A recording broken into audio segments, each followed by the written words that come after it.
मैं डॉक्टर पाठक सीधे सीधे एक चीज आपसे पूछ रहा हूं, क्योंकि मुझे एक चीज बताइए, पिछले 7-8 दिन से जो बीजेपी के सारे, जो बीजेपी के फ्रंटल ऑर्गेनाइजेशन, आप इन चैनल्स को भी मान सकते हैं, ये उनके फ्रंटल ऑर्गेनाइजेशन की तरह बिहेव कर रहे हैं। सब लोग जाके सिर्फ एक चीज पूछते हैं कि आपका कन्वीनर कौन होगा। तो भाई आपसे सब कह रहे हैं इसमें कोई बात ही नहीं है, कोई दिक्कत नहीं। आपकी सीट शेयरिंग क्या होगी, वो कहते हैं कोई दिक्कत नहीं है, सीट शेयरिंग में कोई दिक्कत नहीं। आपके मुद्दे क्या होंगे? अरे भाई, केंद्र में सत्ता में है बीजेपी, पूछना चाहिए बीजेपी से कि आपके मुद्दे क्या होंगे, आपका रिपोर्ट कार्ड क्या होगा। पूछा जा रहा है इधर से, और एक भी वॉइस ऐसी नहीं दिखाई दी है जिसको पकड़ के बीजेपी या मीडिया, मैं उसको गोदी मीडिया जानबूझ के नहीं कहता हूं, अपना ही कोई साथी है जो उधर बैठा हुआ है, ये लोगों को कुछ कहने को मिल जाए कि देखो देखो देखो ये इनमें करो। थोड़ा आम आदमी पार्टी के एक प्रियंका कक्कड़ जी हैं, उन्होंने कुछ बयान दिया, लेकिन तुरंत उनके पार्टी के जो सीनियर नेता उन्होंने आके कहा कि नहीं नहीं, ये उनका इंडिविजुअल बात हो सकती है, इस तरह की कहीं कोई पीएम की रेस में नहीं है। डॉक्टर राकेश पाठक, शुरुआती वो जो इंडिया की बढ़ती ताकत, क्योंकि वो ताकत बढ़ रही है और ऐसा लग रहा है कि बंबई की बैठक के बाद उस ताकत में कई गुना इजाफा होगा। क्या आपको मतलब बीजेपी और मोदी सरकार साफ साफ डरी हुई दिखाई दे रही है इस समय? क्योंकि ये जो जल्दी सेशन बुलाया जा रहा है, एक तो इस पे बता दीजिए, और थोड़ा जो मुंबई में इंडिया की बैठक हो रही है। जी, मुझे लगता है कि फिलहाल जो लगातार घटनाक्रम पिछले कुछ महीनों से हो रहे हैं, देखा जाए तो कुछ दिनों की बजाय कुछ महीनों से जो कुछ हो रहा है, वो सब नरेंद्र मोदी और बीजेपी के खिलाफ जाता हुआ दिखाई दे रहा है। चाहे चीन की घटना हो, मणिपुर में लगातार इतने दिनों तक हिंसा होना, और अडानी और अंबानी के मामलों का सामने आना, ये सारे मामले नरेंद्र मोदी की व्यक्तिगत छवि और भारतीय जनता पार्टी के प्रति जनता का जो विश्वास है उसको कम करने का कारक बन रहे हैं, सारे कारण। अब उनके पास सामने मुकाबले में इंडिया नाम का गठबंधन आया जा रहा है उनके सामने। ये एक नया संकट पैदा हो गया है, क्योंकि अभी तक बिखरा हुआ विपक्ष नरेंद्र मोदी को माफिक बैठता रहा है पिछले दोनों चुनावों में। हम सब जानते हैं कि 12 करोड़ वोट अकेले कांग्रेस को मिले थे 2019 में, और अगर ये सारे गठबंधन दल एक साथ मिलकर लड़ते हैं एक सीट पर एक प्रत्याशी के रूप में, तो स्वाभाविक है बीजेपी और नरेंद्र मोदी को कड़ी चुनौती मिलेगी। जहां तक सवाल पहले चुनाव कराने का या संसद का कोई विशेष सत्र बुलाकर नरेंद्र मोदी कोई बड़ा धमाका करने वाले हैं, कोई सर्जिकल स्ट्राइक कर सकते हैं, तो सोशल मीडिया पर जितनी संभावनाएं, आशंकाएं व्यक्त की जा रही हैं, उनमें जो समान नागरिक संहिता है वो है, कोई और विधेयक पारित कर सकते हैं, कुछ भी ऐसा कर सकते हैं वे। लेकिन पता नहीं क्यों मुझे ऐसा लगता है कि ये इन दिनों जो कुछ है, आजकल के जो दिन है, वो दिन मुझे अटल बिहारी वाजपेयी और लाल कृष्ण आडवाणी के फील गुड और इंडियन शाइनिंग के दिनों की याद ताजा करा रहे हैं। उस वक्त भी ऐसा लग रहा था कि अटल जी इस समय जल्दी चुनाव करा लेंगे तो जीत जाएंगे। सब कुछ हुआ, इसके बावजूद बीजेपी को चुनाव में हार का मुंह देखना पड़ा था। नरेंद्र मोदी की हताशा और भारतीय जनता पार्टी की हताशा ये बता रही है कि अपने तमाम सारे फ्रंटल ऑर्गेनाइजेशन, जिनको आपने मीडिया के रूप में चिन्हित किया, और उनके गठबंधन के घटक दल, जिनमें घटक दलों में मैं राजनीतिक दलों की बात नहीं कर रहा हूं, जितने संवैधानिक, हमारे यहाँ संवैधानिक जितनी संस्थाएं हैं, ईडी, सीबीआई, एनआईए और अब सेबी भी आपके मुताबिक आज के खुलासे के बाद, तो इन सारे घटक दलों की मदद के बावजूद जमीन पर वो पकड़ बनाए रखना मुश्किल हो रहा है बीजेपी को, क्योंकि अब लोग सवाल पूछने लगे। आज से 3 साल पहले लोग सवाल नहीं पूछते थे, अब तो लोग सवाल पूछ रहे हैं कि अगर आप 200 रुपए एलपीजी पर कम कर रहे हैं और इसके लिए धन्यवाद मोदी जी कर रहे हैं, फुल पेज का विज्ञापन दे रहे हैं, पूरे देश के भाजपा शासित राज्यों के मुख्यमंत्री, मंत्री, प्रवक्ता, पन्ना प्रमुख सब धन्यवाद मोदी जी कर रहे हैं, तो अब लोग सवाल ये पूछने लगे हैं कि 200 रुपए कम करने के लिए धन्यवाद मोदी जी है, लेकिन 1160 तक पहुंचाने के लिए किसे कोसना है। और जब जनता ये सवाल पूछने लगे, तब उसे विकल्प की जरूरत नहीं होती, उसके सामने जो विकल्प है जनता उसे देख लेती है। मुझे ऐसा लगता है कि अब इस हताशा में नरेंद्र मोदी और उनकी पार्टी और उनकी सरकार कुछ भी कर सकते हैं, किसी भी सीमा तक जा सकते हैं। अगर चीन का नक्शा सामने आ गया जिसमें अरुणाचल प्रदेश और अक्साई चिन्ह उन्होंने अपने नक्शे में दिखा दिए, इसका कोई जवाब उनके पास नहीं है। अडानी को लेकर जो खुलासे हो रहे हैं, इनका कोई जवाब नहीं है। तो ये हताशा उनसे किसी भी सीमा तक जाने का जोखिम लेने की स्थिति में उन्हें ले आई है। वे कुछ भी कर सकते हैं। इसके लिए अभी हमें पहले संसद के इस विशेष सत्र का इंतजार करना होगा और इंडिया की जो बैठक चल रही है मुंबई में, उसके नतीजों पर भी नजर रखने की जरूरत है। जी आनंद जी। जी डॉक्टर राकेश, आपसे एक दो चीजें और समझ लूं। पहली चीज यह है कि राहुल गांधी ने अभी प्रेस कॉन्फ्रेंस की, वो अडानी पे पूरी तरह से बोल रहे हैं, अडानी पे फोकस रखे हैं, और मेरे ख्याल में राहुल गांधी अब अडानी को तो नहीं छोड़ेंगे, क्योंकि वो पार्लियामेंट में उनकी सदस्यता तक गई, लेकिन वो अडानी को, और जितने मुझे एक चीज अच्छी लगती है, हम और आप उस दिन साथ साथ थे जब राहुल गांधी की वो प्रेस कॉन्फ्रेंस थी, नहीं जब राहुल गांधी को पार्लियामेंट में बोलना था, हाँ जब वो बहाल हुई सदस्यता, पहली बार बोल रहा था, अपन साथ बोल रहे थे, और कितनी खूबसूरती से उन्होंने अडानी की बात 30 सेकंड में कह के फिर से उसको ताजा कर दिया था। मेरी दो प्रश्न हैं आपसे। क्या अगर चुनाव घोषित हो जाता है, क्योंकि इसकी एक बड़ी संभावना लोग कह रहे हैं कि बीजेपी में भगदड़ मचेगी और कुछ विपक्षी पार्टियां जो आज जिसको कह रहे हैं ना कि वो ऐसी बैठी हुई हैं कि भाई ना हम इधर है ना उधर है, और जैसे ही चुनाव वो होगा वो भी एनडीए की नाव में सवार होने की कोशिश करेंगी, और बीजेपी में लोग कह रहे हैं भगदड़ मचने की भी काफी संभावना है।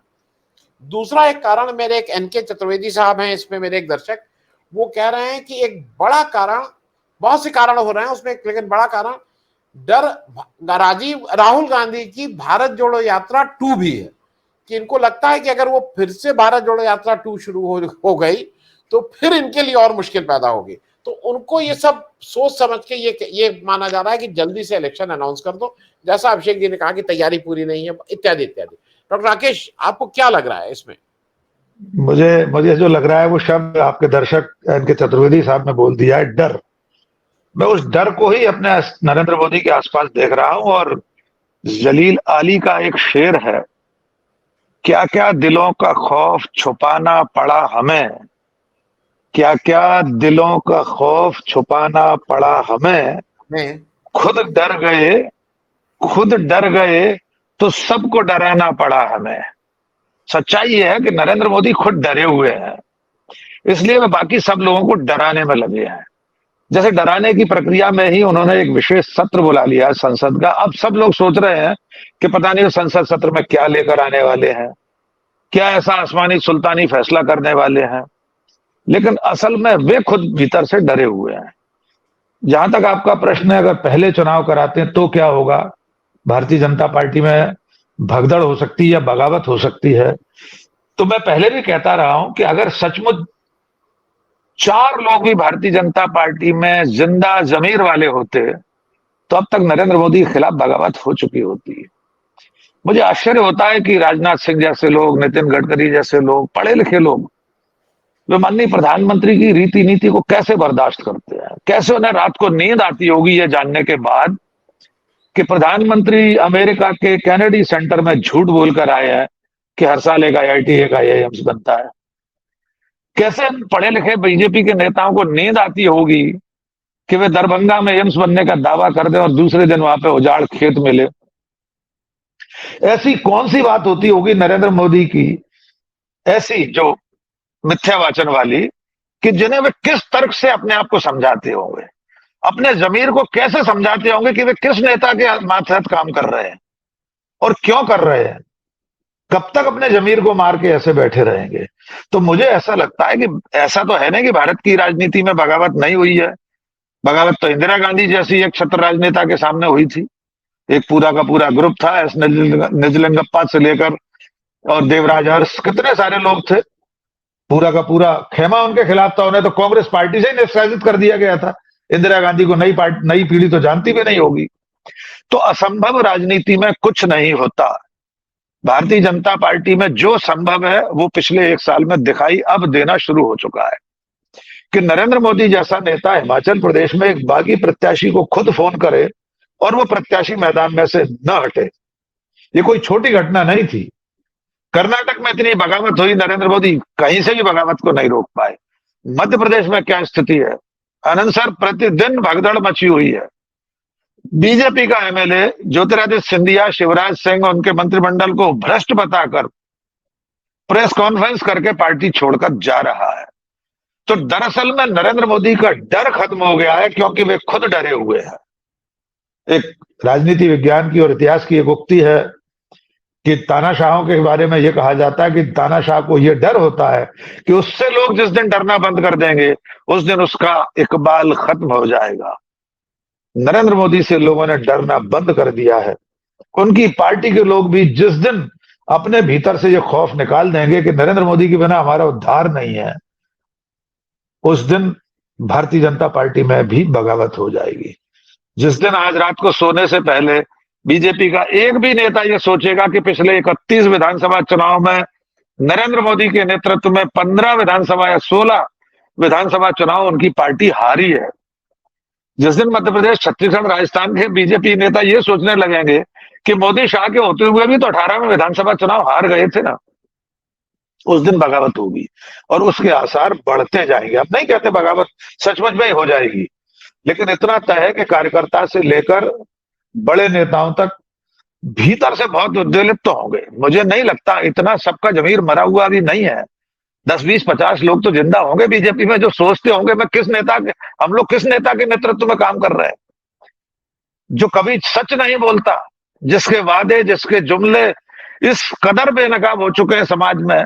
कल जितने लोगों को प्रेस कॉन्फ्रेंस आनंद जी करना पड़ी, मुख्यमंत्रियों को, बीजेपी के प्रदेश अध्यक्षों को, नरेंद्र मोदी के कसीदे काटने के लिए 200 रुपए कम करने पर एलपीजी के, क्या सचमुच में वे प्रेस कॉन्फ्रेंस करते समय ये नहीं सोच रहे होंगे कि इन्हीं नरेंद्र मोदी के कार्यकाल में गैस का सिलेंडर 1160 रुपए का हुआ है या 1116 रुपए का हुआ है? और अगर वे सोच रहे होंगे तो उन्हें कल नरेंद्र मोदी के कसीदे काटते समय अगर जमीर जिंदा होगा तो सोचने में मजबूर होना पड़ा होगा कि हम आखिर कर क्या रहे हैं। यद्यपि ये दौर राजनीतिक शुचिता, राजनीतिक नैतिकता का नहीं बचा है, किसी सिद्धांत का दौर नहीं है किसी पार्टी में। अकेले नरेंद्र मोदी या बीजेपी के नेताओं को कोसने की जरूरत नहीं है, सब धान पसेरी तुल रहा है। फिर भी इतना अंतर तो है कि देश के एक भी प्रधानमंत्री ने, नरेंद्र मोदी के अतिरिक्त एक भी प्रधानमंत्री ने इतने झूठ नहीं बोले हैं जितने अकेले नरेंद्र मोदी ने बोले हैं। सारे प्रधानमंत्रियों के भूले भटके बोले गए झूठ, राजनीतिक वादों और आश्वासनों को भी जोड़ लें तो एक पलड़े में नरेंद्र मोदी भारी पड़ेंगे। तो जिस दिन समय से पहले चुनाव की वे घोषणा करेंगे उस दिन पता लगेगा कितने लोग सचमुच इस डूबते हुए जहाज पर सवारी करने को तैयार होंगे। फिलहाल स्थिति बहुत सकारात्मक नरेंद्र मोदी और बीजेपी के लिए मुझे कम से कम नहीं दिखाई देती। हार जीत मतदाता तय करेगा। जी आनंद जी। डॉक्टर राकेश, एक छोटी सी चीज और, क्योंकि हम जितने लोग बैठे हुए हैं हम सब लोगों का एक कॉमन चीज हम लोगों को बांधती है, और मैं दर्शकों से के सामने स्पष्ट कर दूं, मैं गांधी की बात मैं इसलिए कह रहा हूं कि बहुत सी चीजें छोटी छोटी जुड़ती जा रही हैं। कुछ लोगों का कहना है कि अडानी कोई फैक्टर नहीं है, लेकिन कुछ लोगों के लिए अडानी फैक्टर है। कुछ लोगों का कहना है कि अग्निवीर बहुत बड़ा फैक्टर नहीं है, लेकिन कुछ लोगों के लिए अग्निवीर फैक्टर है। कुछ लिए OROP कुछ लोगों के लिए फैक्टर है। उसी तरह से एक चीज जो मैं सार्वजनिक रूप से दर्शकों से फिर कहूं कि डॉक्टर राकेश पाठक के लिए मुझे मेरे कुछ मित्र जिनका इनसे कोई लेना देना नहीं है, जो दिल्ली में हैं, उन्होंने कभी मुझे इनके साथ देखा है कि कहीं कहीं मैं आता हूं, उन्होंने मुझे अलग से फोन करके कम से कम कहा कि भाई एक व्यक्ति है जो गांधी के लिए, गांधी के मूल्यों के लिए, और गांधी को अगर किसी ने गांधी का अनादर किया है तो उस अनादर का, भले ही वो गवर्नर साहब हो, उसके लिए खड़ा होकर मध्य प्रदेश के कोर्ट में लड़ रहा है। 1 मिनट में बहुत संक्षेप में, इसलिए क्योंकि दर्शक भी उसको कम से कम ट्रैक करें। गांधी का अनादर हुआ है इस देश में, और आपका गुस्सा या आपकी असहमति या आपका ये मेरे लिए मेरे पिता का अपमान हुआ है कि का एक जरिया वोट भी होता है।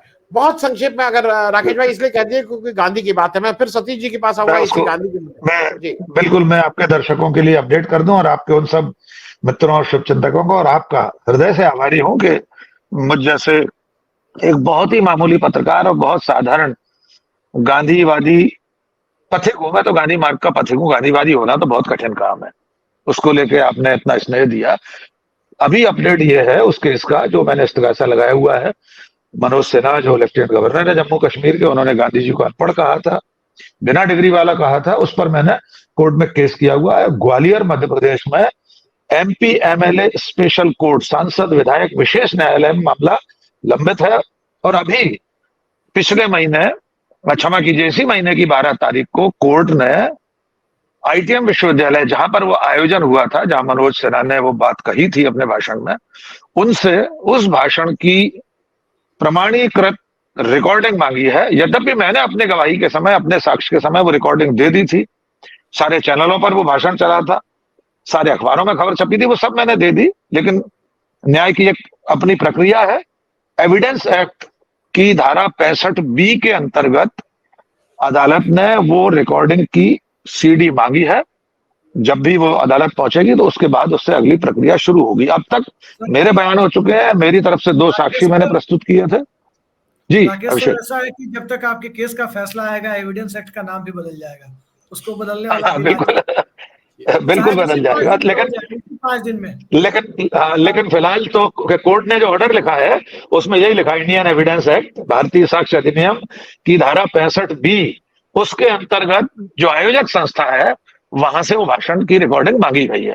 जब वो रिकॉर्डिंग अदालत में पहुंच जाएगी तब अगली तारीख पर देखते हैं क्या होता है। बहुत धन्यवाद आनंद जी इस विषय को उठाने के लिए।